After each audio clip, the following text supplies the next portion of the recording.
questions? Sorry? What is that? Which was in the slides? Okay.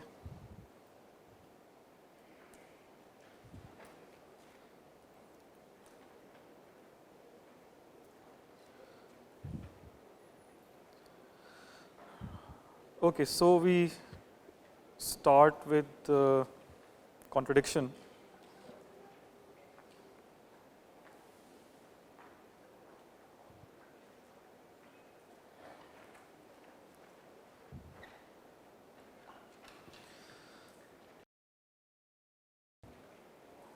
Yeah, so we are still under proof techniques or proof methods.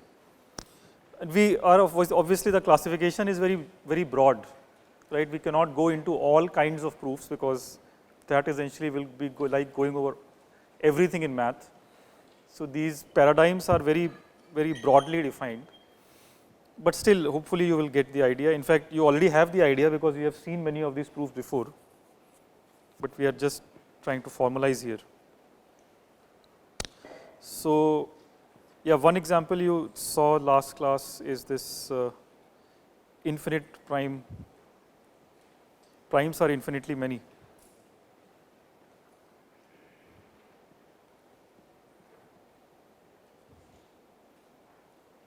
Right, so Euclid's proof, there you already saw how contradiction was used, but some of these proofs actually you can also prove it without going into this assuming the opposite. You can also prove it in a direct way.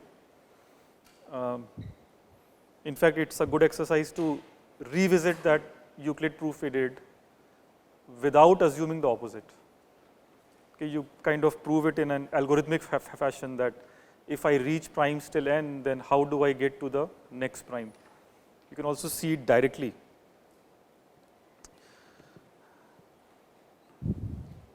So, right, so the feature here is in these proofs by contradiction that to prove a proposition P or claim P, you assume negation P and then you arrive at something at false, basically.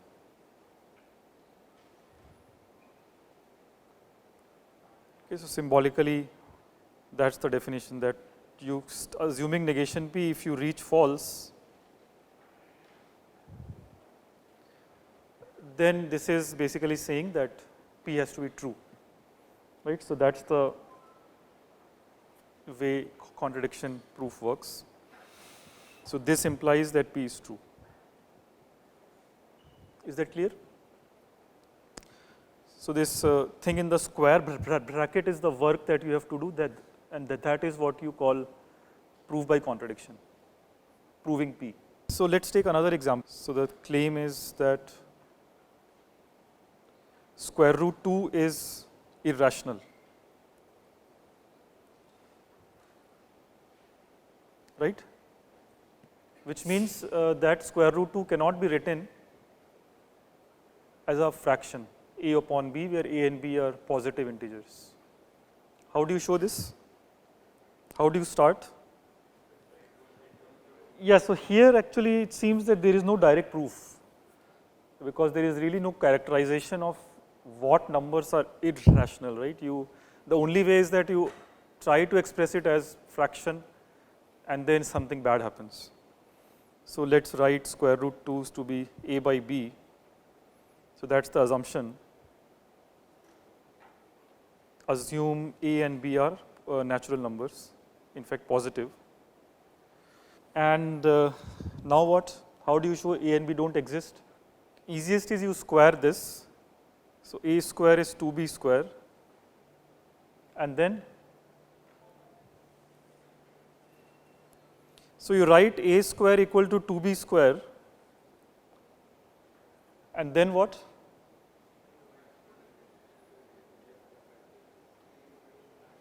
A is what?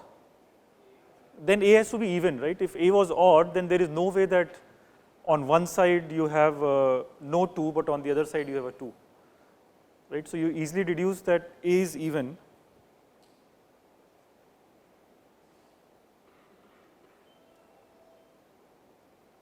Which means what? Yeah, if A is even, then you can write it like, let's say 2A prime, or let's use different letter 2C, right? So A is 2C, then you get 4C square equal to 2B square, which means that 2C square is B square, which means that B is also even. Is that fine? Is the proof over? How do you claim that there is a contradiction? Yeah, so you add, so at this point then you get an idea that maybe you should strengthen your assumption. So you assume that not only are AB positive integers, they are co-prime. Or you can assume them to be just, yeah, I think that's all you can assume. You can assume that they are co-prime. They don't share a factor.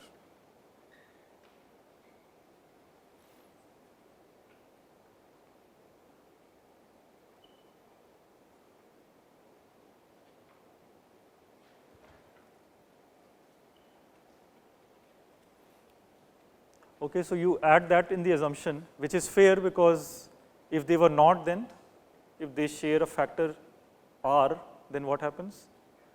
You can cancel it. So you can assume that this is the reduced fraction representation of square root 2.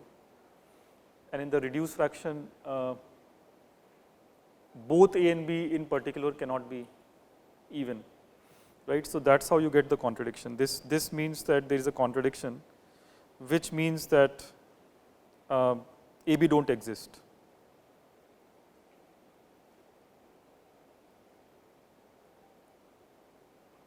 Okay, which means that square root 2 is irrational.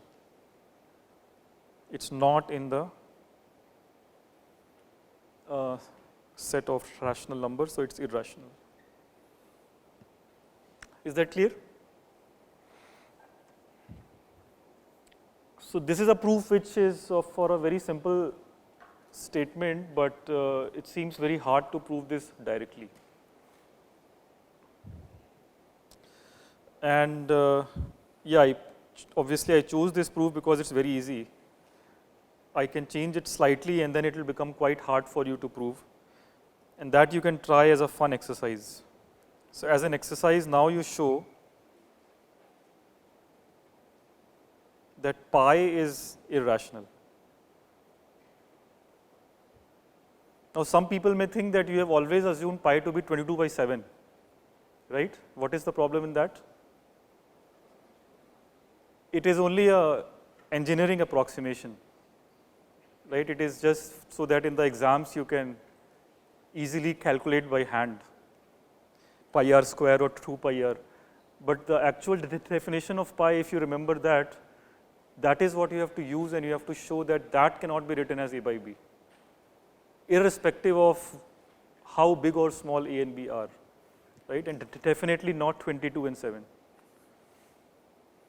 So we'll not do this proof, but if you are math inclined, you can try. These are famous theorems.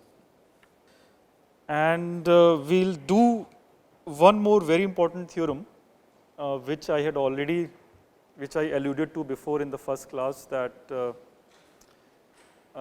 is in some sense, is the set of reals bigger than the set of rationals or integers or numbers. Okay, so we'll now formalize that concept. Formalize basically what do we mean by size of an infinite set, and then we can compare different infinite sets. We can say that one infinity is smaller than the other infinity. Okay, so that's so let's formalize this concept of cardinality.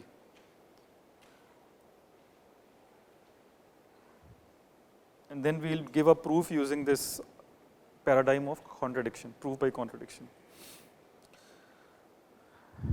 that natural number set is much smaller than the set of reals. Okay, so yeah, this I think already mentioned that there is this special maps which are called bijections. Maybe I should recall that. What is a bijection?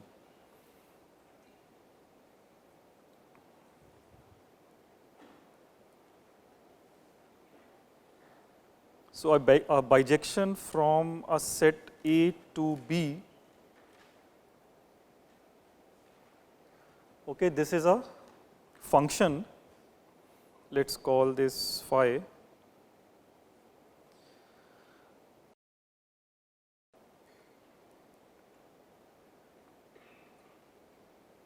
Let me use proper notation. So we'll use this notation. Okay, so phi is a bijection from a set A to set B if it's a function. Function meaning it's a map where an element in A has only one image, right? Which is I mean, in contrast to what you think about relations. In the case of relations, element in A may have multiple images in B. It may be related to many elements in B, but that is not allowed in a function. So it's a function where, have you seen this term before? Yeah, so where a function which is an injection and a surjection.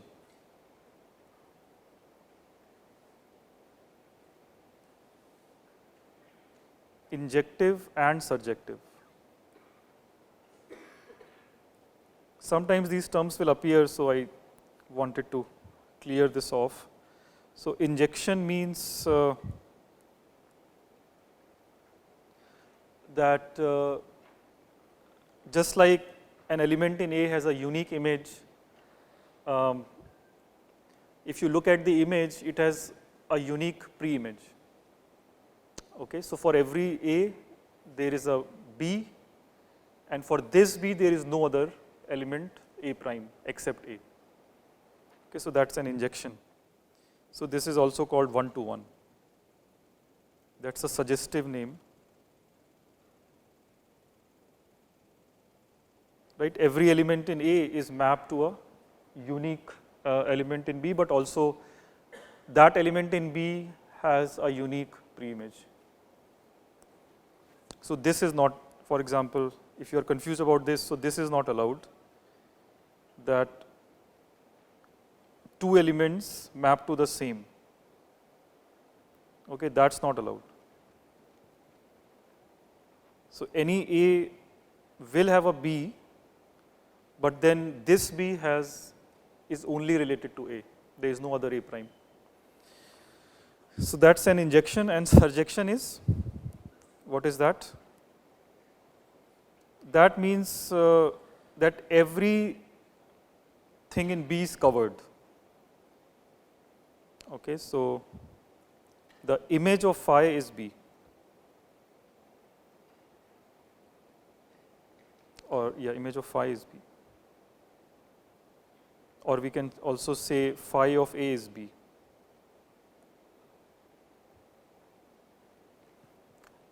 Okay, so when this happened, then you get this feeling that A and B are essentially the same size, because every element in A has a unique image, and if you reverse the picture, a point of view, then every element in B has a unique related pre-image in A.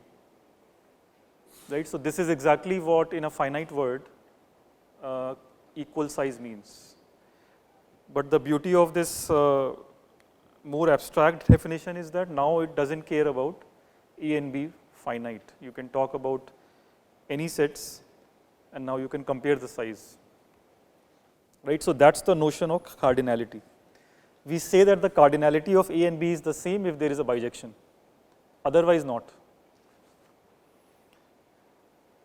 How can you say that an infinite set A is smaller than B? Strictly smaller?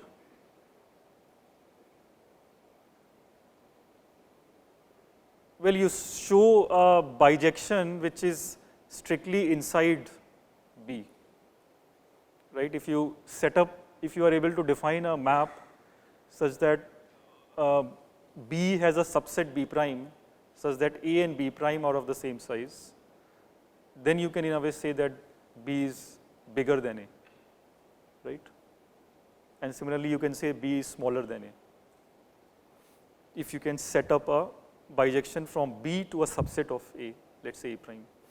So you can actually, you can really compare sets even when they are infinite.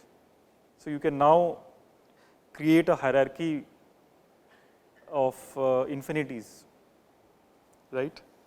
It is, well, at this point it may not be clear whether it exists. It's not clear whether infinity is unique at this point. So now we will actually prove a theorem that infinity is not unique. So there are actually sets, both are infinite, but they are of different size. That's a major result from the 1900s. So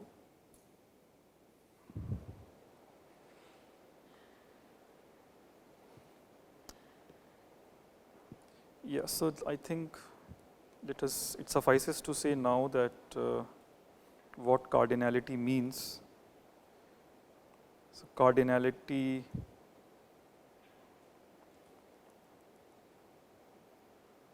this A is equal to B, it is defined by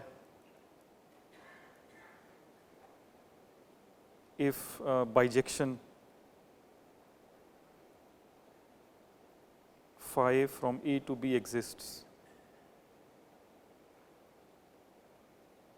Okay, that's the definition.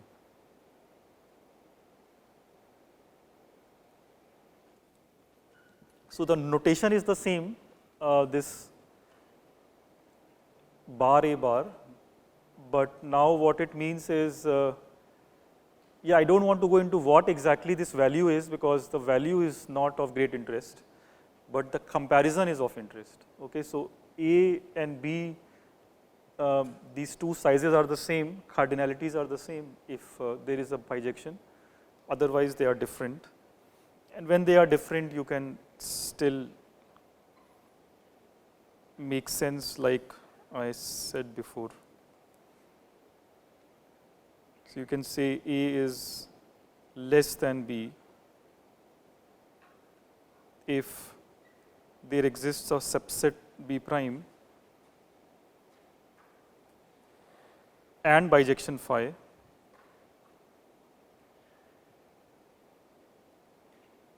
from A to B prime. Okay, so that can be taken as the second definition and so on.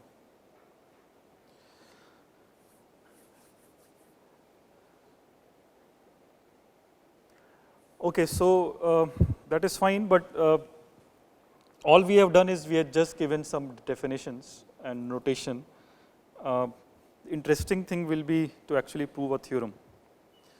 But before that, let me just test you with this simple question. Can you show that the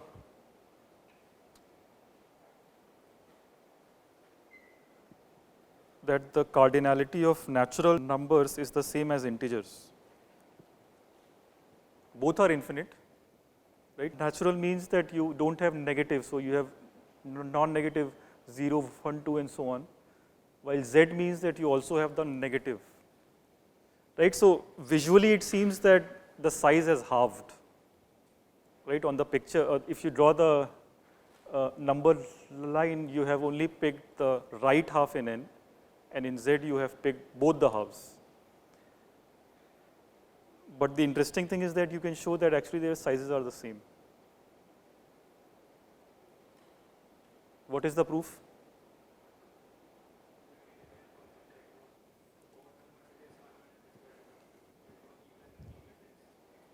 Exactly, yeah. So you have to start thinking in terms of functions, and in particular in terms of bijection. So you have to set up a bijection which, let us say, maps Z to N. Okay, so as he suggested, this is what you do.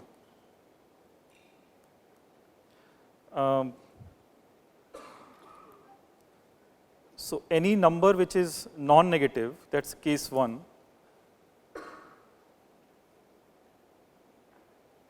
For n greater than equal to 0, map it, define the function phi sending n to 2n. Okay, so the right half, this will all map to even numbers.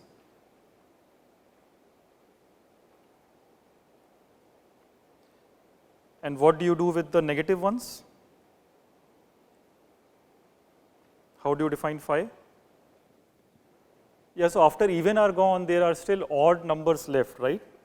Odd numbers which are actually positive. So you go there, you send n to, n is negative, so make it positive. So minus n plus 1.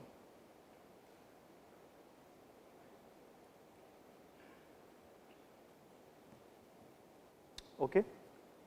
So minus 1 will go to 3, or we could have done minus 1 also, that's fine. They are both odd. So minus 1 will go to 1 and minus 2 will go to 3 and so on. Right, so now you see that although in pictorially it looked like two different halves, you can actually map them systematically into even and odd, whose union is now the whole of n. So you just now observe that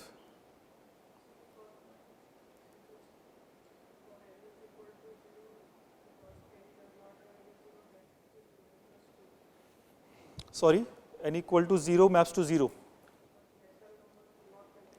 Say they have. If they don't have, you make it 2 times n plus 1. Yeah, so if you are very pedantic about it, then n for us in this course is starts from 0. Almost always we'll assume this. When I want to say only positive, then I will write that explicitly. Okay, n greater than 0. Okay, so phi is a map which we have defined above. It sends, it's actually a function. It sends every integer to a unique natural number, and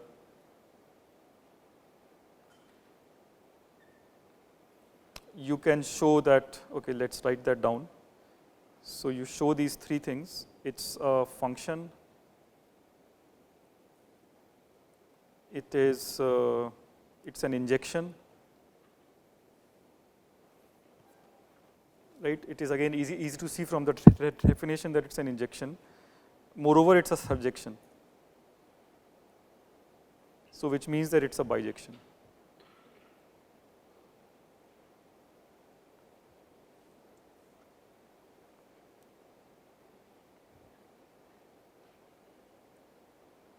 Okay, which means that n and z are same cardinality. Okay. And the same game you can play far ahead. Not just z, you can compare it n with rationals, which is q, you can compare it with q square. So the plane, and then you can go to 3D also, you can compare it with q cube and so on. Okay, all these things, although they look pictorially far more complicated than n, they are all of the same size. Okay, so if you think very realistically, it should be a paradox, but it's not. We have a proof. In fact, in the assignment, you will be asked to prove those things. Any questions about this? Yeah, so I think my definition there was too lazy. Maybe I should make it less than equal to. So just mapping to a subset does not mean that it's strictly smaller. It just says less than equal to. Yeah, proving it strictly smaller will take more effort. I mean, then intuitively what you have to do, you have to show that, you have to rule out equality, which means you have to show that there is no bijection. So mapping a big thing to a small thing, that proves that the bigger thing is indeed at least as big as the small thing. But if you want to show that they are different in size, then you have to show that no bijection exists. So that's more work. So let's just go with this correct definition. Okay, so now let's move on to more interesting stuff. So this example just sets up the concepts for you. In fact, just the definition of the concepts, but we can prove more interesting things now, which were not really known 150 years ago. It's fairly recent math. And it's an example of proof by contradiction. So let's define, in case you have not seen the definition.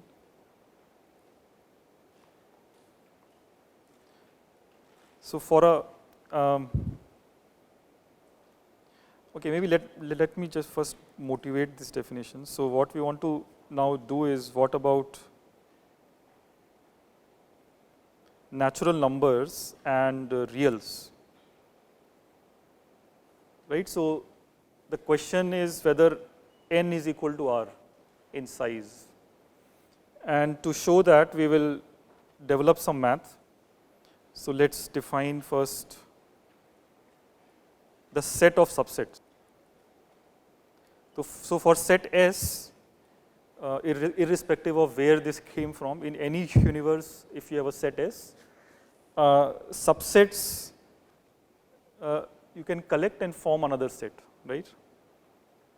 Then the set of subsets, which is also called power set,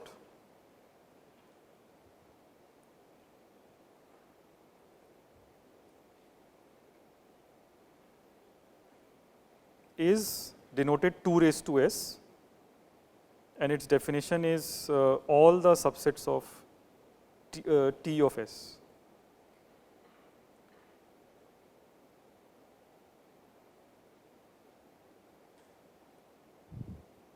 Is that clear?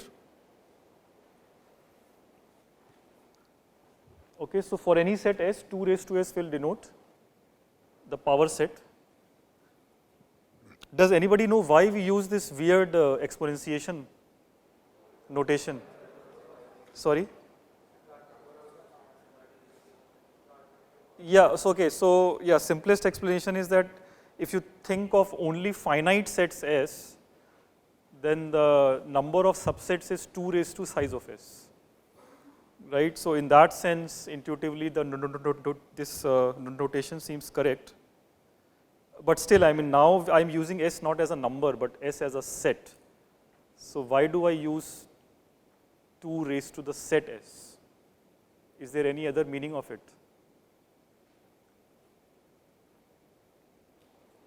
You can think about it. Yeah, so the correct, I mean, the direction is correct. For a finite S, it is coming from the size of this being 2 raised to size of S, but you can again think about it in terms of functions. Okay, this a subset is actually a function, and 2 raised to S is, these are all the functions which map S to 0, 1.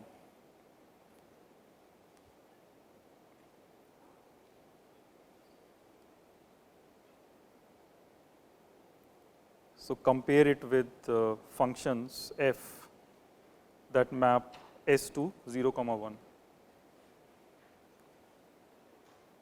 Okay, for any subset T, you can define, I mean, subset T actually gives you a map from S to 0, 1, which is 1 for those elements which are in T and 0 otherwise, right? It's kind of the indicator function or the characteristic function of the subset. And then with this functional intuition, 2 raised to S is just all the functions which are mapping S to this binary, that's the 2, 0, 1. Yeah, so sometimes actually I think in the later sections we will define that more generally. But anyways, that's the intuition for this notation. Now what we will show is that without assuming anything about S, we will show that S and 2 raised to S are of different size. Okay, which means that 2 raised to S is strictly bigger than S, no matter what S. So S can also be infinite. So this is now a way to create hierarchy of infinities, right? From an infinite set, you can go to 2 raised to that set, and then from here you can go to 2 raised to 2 raised to S, and so on. And all these will be infinite, obviously, but they are all different infinities. Okay, this is a way to create these cardinal numbers. So let's do the base case, which took a lot of effort of some great mathematicians. But the proof will turn out to be very simple.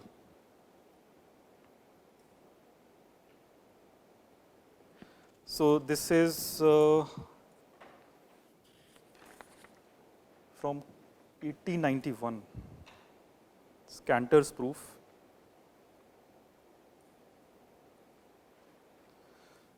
Okay, so this says that the cardinality of S is strictly smaller than the cardinality of 2 raised to S.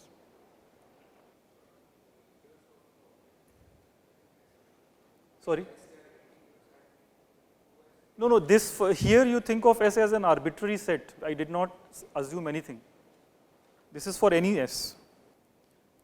Yeah, the real thing will be an application of this, but this is a very general setting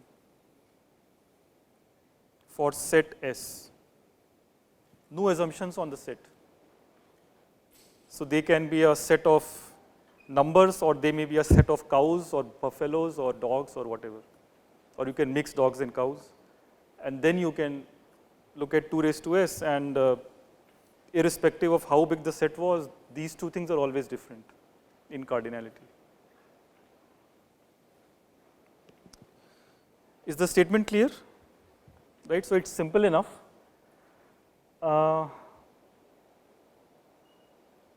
Is there a trivial case here which you can prove? Sorry, yeah, finite is trivial, right? If S is finite, then you know the size of 2 raised to S, it is just 2 raised to size of S, which is,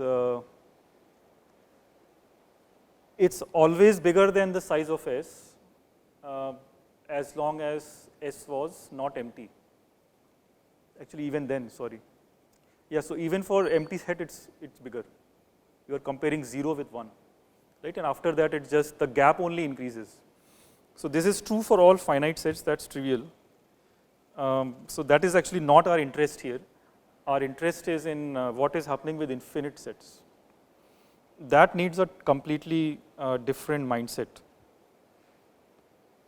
So yeah, the proof I promised will be by contradiction, right? So let us assume there is a bijection. Let phi from S to 2 raised to S be a bijection. We don't know whether it exists, but let's assume that it exists.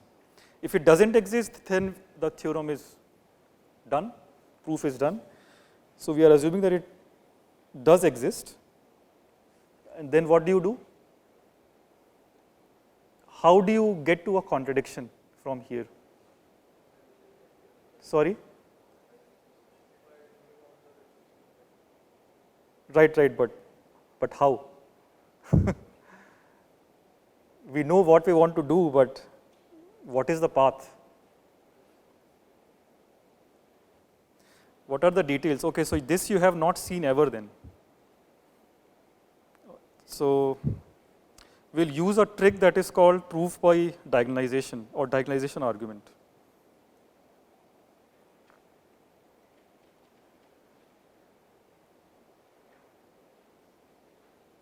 So whatever I will do next, to remember that, you just remember this term, okay? That somehow we will define a matrix and we will look at the diagonal of it. And looking at the diagonal will give me a contradiction. Okay, so it was the fundamental idea of Cantor. And then it was reused by Turing to use the same proof and show that there are uncomputable problems. Okay, so this is used in computer science a lot. I mean, obviously, always to prove bad things. So this argument always gives you bad things. In the sense, it always shows that something doesn't exist, algorithms don't exist, or sets are bigger, and so on. So, okay, what is that matrix? So we define a schematic matrix.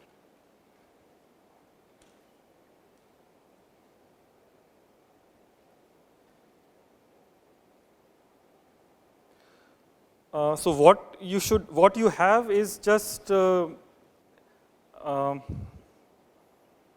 see, saying that there is a bijection s to 2 raised to s means that you have kind of enumerated all the subsets, right? So for any element S1, phi of S1 is a subset of big S, right? That is what you have done. So you basically make these your rows of the matrix, and then columns will just be the indexed by the elements of the set S.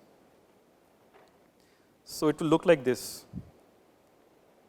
It just represents what you have assumed. So you have phi S1, actually I should define.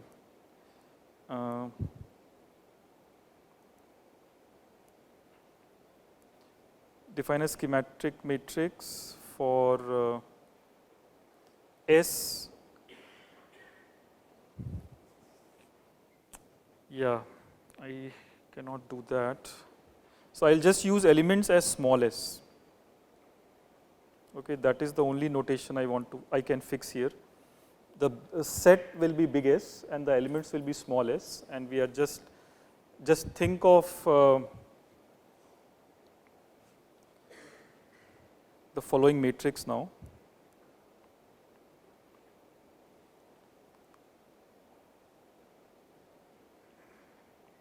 Yeah, there are some tricky things here.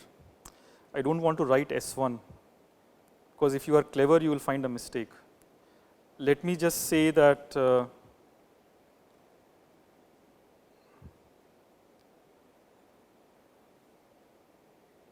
there are many rows, right? Infinitely many rows, each corresponding to an element in S, or equivalently, the rows are indexed by the set S.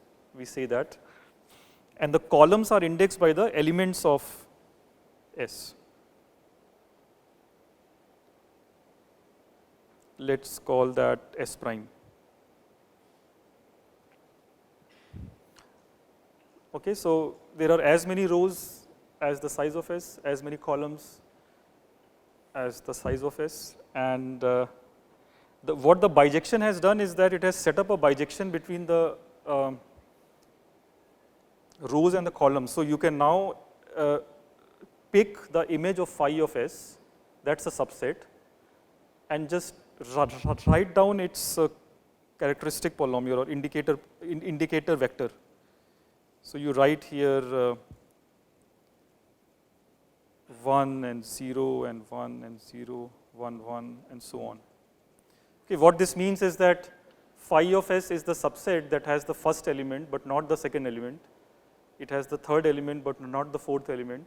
It has the fifth and the sixth element, and so on. Okay, so that's the association between the row and the column. I can define it formally here. So the row phi S, if you look at its S primeth element, that is 1, if and only if S prime is contained in phi S. Okay, that's the definition. So this this definition defines the matrix completely. Is that clear? Any doubt? If it is confusing for infinite, you just think of the case of finite. In that case, it's a finite dimensional matrix, and every row is just it is just describing a subset, which is again finite. Okay, so you have just kind of listed all the subsets that you had according to the map phi, defining the rows. Okay.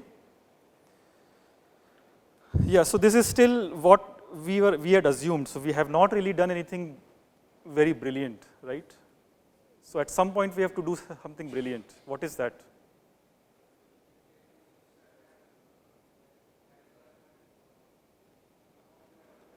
Exactly, yeah. So that is the brilliant thing. It needed humanity some brilliance to identify this argument that you look at the diagonal entries, right, which means that phi s comma s, you focus on that. Okay, so phi s comma s, needless to say, is either 0 or 1, right? So you have this now vector or a tuple of 0 and 1s, and you do what? You don't stop here, you invert it. Okay, so where you see 0, you call it 1, and where you see 1, you call it 0. And you ask, what is that? So what do you think? Why will that lead to contradiction?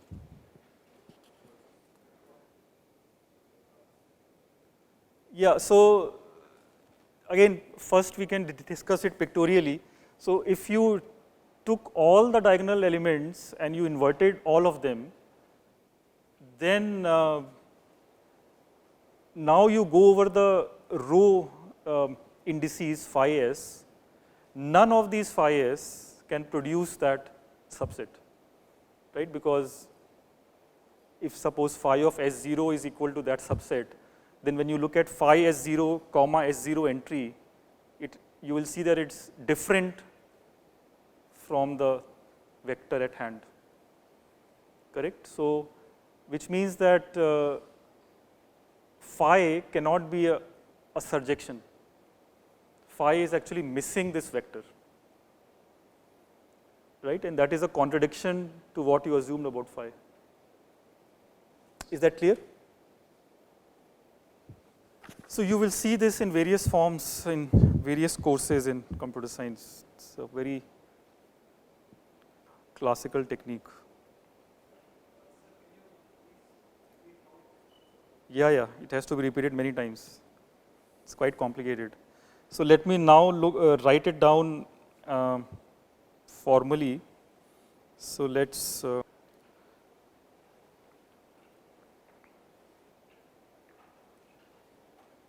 so consider the binary vector or binary tuple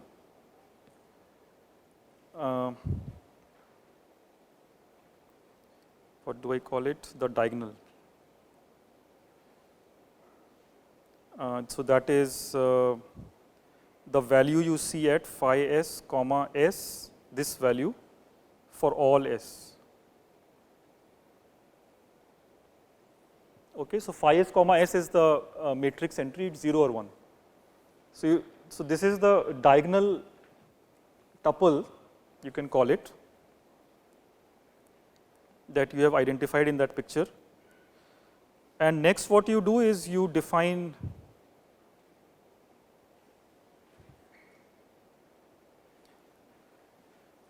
or consider now negation D. Right, so what is negation D? Negation D is just the same thing with complemented.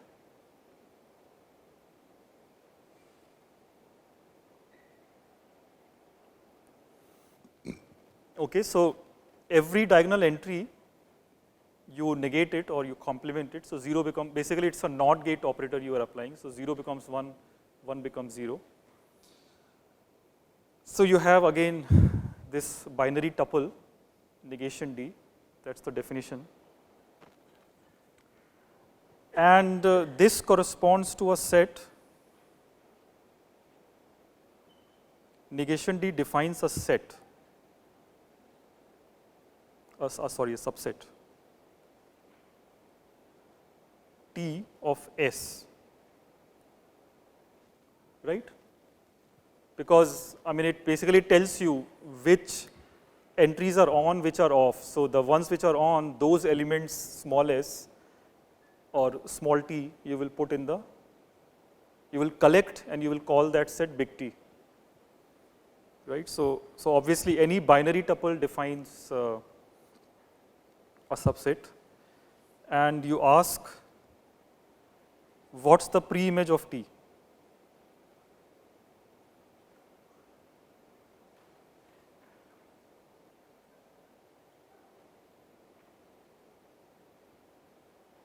Under the map phi which sends S to all the subsets.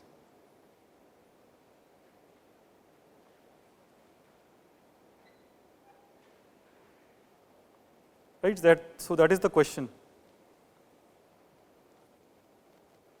So once you have a subset, then because of the bijection, there has to be a pre-image.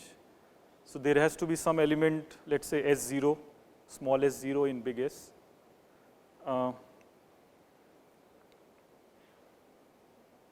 So say it's S0 such that phi of S0 is T. Okay. What happens then? So remember this picture, right? It's too small. Yeah, so in this picture now you just focus on phi of small s0 row. And what do you see?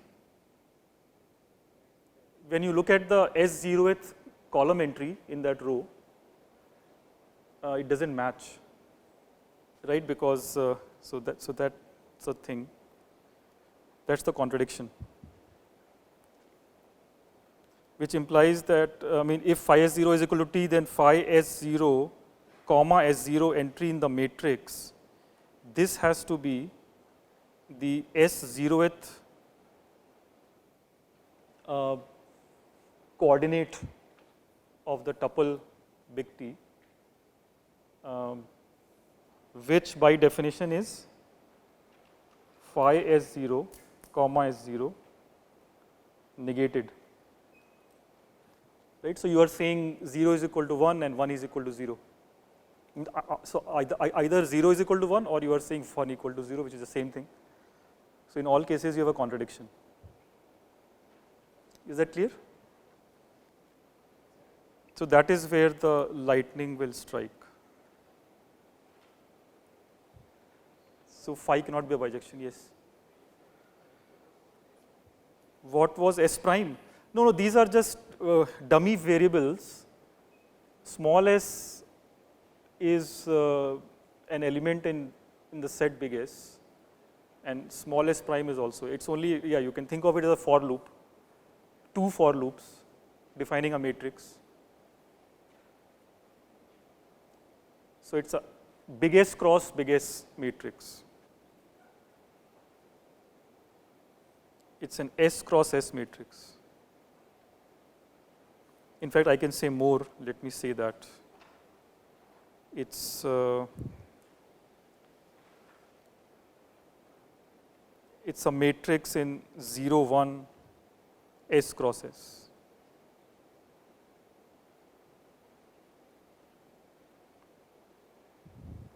Okay, the rows are indexed by big S, columns are indexed by big S, each entry is 0, 1. Okay, so this is trivial to see when S is finite. It's a binary matrix of that much size, but you have to be careful when S is infinite, because if you try to write elements as S1, comma S2, comma S3, comma S4 and so on, there will be a weird problem. Could you see what? Yeah, so the problem with these kind of set theoretic general proofs is that as soon as you have specified the elements that they are ordered like this, S1, then S2, then S3, then S4, then you are already saying that you have enumerated the set and you have set up a bijection with n, right? So you don't know that, you cannot do that.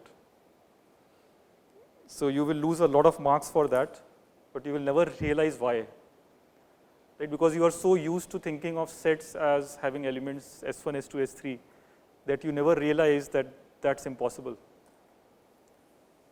It's possible only in these cases where the cardinality is the same or smaller than n. Yeah, this is why I did not use that notation. I just say pick phi s, then phi s will look like this tuple. So everything here is carefully defined, it works, and it gives you a contradiction. Right, and the contradiction implies that that the cardinality of S is strictly smaller than 2 raised to S. Now note that here I can say strictly because we have shown that there is no bijection, and we know an obvious bijection inside 2 raised to S. Right, so we have a bijection inside, and we cannot have a bijection to the whole. So we can say it's strictly smaller. So you take now S to be n, and 2 raised to n will be bigger. And it's easy to show it. You will show in the assignment that 2 raised to n is just r. Okay, so n is less than r. That's the corollary.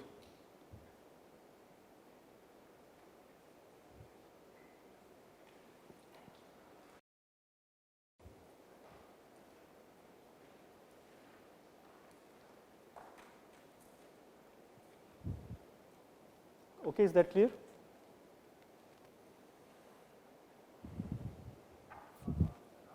Sorry? 2 raised to n? How is that r? Yeah, you can write every real in the, let's say in the decimal form, you can express it as a, after the decimal point, you have an infinite expansion, right? So you can think of that thing as a subset of natural numbers. This is not formal, you formalize it in the assignment, but it's the easy part. The hard part is proving the first thing, okay, that n is strictly smaller than 2 raised to n. And then the other two things are equal because of simply some representation that you can do. It's fairly straightforward. And yeah, what this shows, and that was Cantor's original, I think, motivation, that now you have these infinity which is of a type completely different from what you are used to. Right? You are used to infinity of this form, that there is 1, there is 2, there is 3, and then there is infinity. But this real size or size of the real set, this is even, it comes even after that infinity which you are used to. Okay, and you can keep on going like this. So which means that you can now look at also this, for which you don't really have a physical interpretation, right? R is less than 2 raised to r, and so on. So this thing obviously never stops. Any questions about this? Okay. For those of you who are more interested in this, why don't you use Cantor's proof to show that there is a problem which you cannot solve by a C program, by any C program. Okay, so C program means that it has to be a finite code, right? Irrespective of how small or big the computers are, we don't care about that size, we only care about finiteness, right? So C program is a finite sequence of statements, C statements. So you have to show that there is a problem for which no finite C program exists. So these problems are called uncomputable problems. Okay, so no matter how much you improve computing, still you will never be able to solve those problems. Okay, even after thousands and thousands of years, those problems will remain uncomputable because they are, you have a mathematical proof that machines cannot solve those problems. So that's a broader question. It's not for everyone. Those who are interested can do it.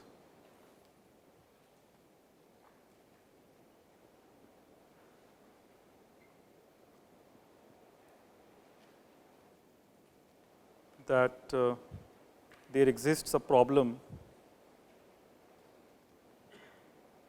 such that for which there exists no C program.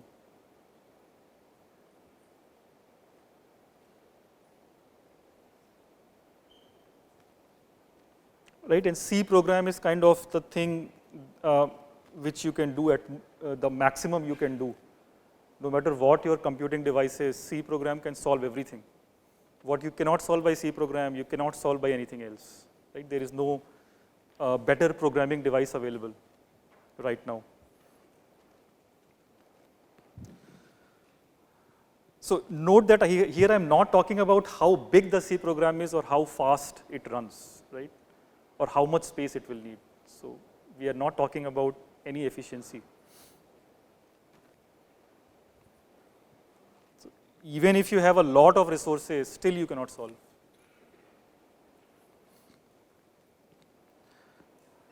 Okay. Yeah, time is almost up. Let me just quickly do some more definitions to do with quantification, which I anyways keep using till now. So in quantification, we will have, just to now make it formal, there will be two quantifiers we use. One is the existential. We use two quantifiers over elements or over domains.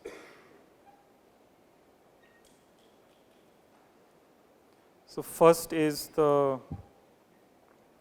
existential one.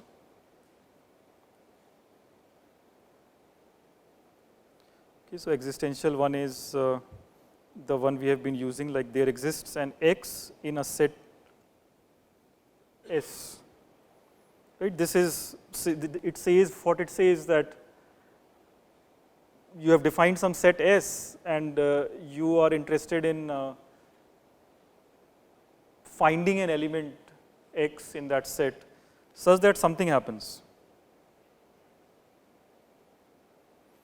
Okay, so inside the square bracket you will have some condition, say X is odd, X is even, X is real, X is complex and so on, right? Or X is true, X is false. So there will be some condition inside, think of it as an, again as a C program statement, and before where X is used as a variable, right? And on top of that you have a quantifier which quantifies X. That X has to come from this place. And when is this full statement from here to here true? From here to here, this full mathematical statement, when is it true and when is it false? Sorry? It is true if such an X exists, making the condition true, making the square condition true, right? And it is false if for all the X's in the set S, the square condition is, so that's the condition. It is false when the condition is false no matter what X you pick. Right? This is what we always mean by the existential quantifier. And similarly, we have the universal quantifier. Well, not similarly, it's the dual of this. So, the universal quantifier says that for all x, some condition. Okay, and when is this thing from here to here, this mathematical statement, when is this true? Yeah, so you have, so this is basically, it has to be a theorem. You have to show that no matter what x you pick in this, let's say, infinite set S, the condition is always true, right? So it's, so this is exactly what you do in a theorem. You prove these things across the whole universe. And this is false when?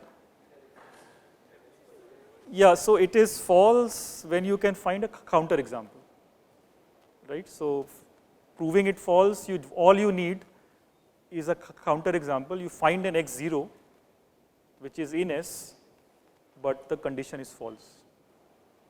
That will suffice.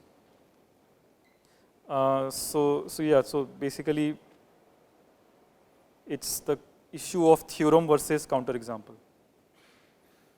In fact, the first was you just have to find an example, right? The existential one was you find an example x, and then the thing is true.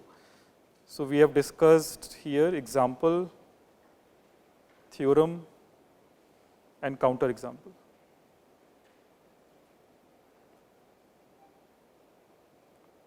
Okay, so these things make sense with the quantification.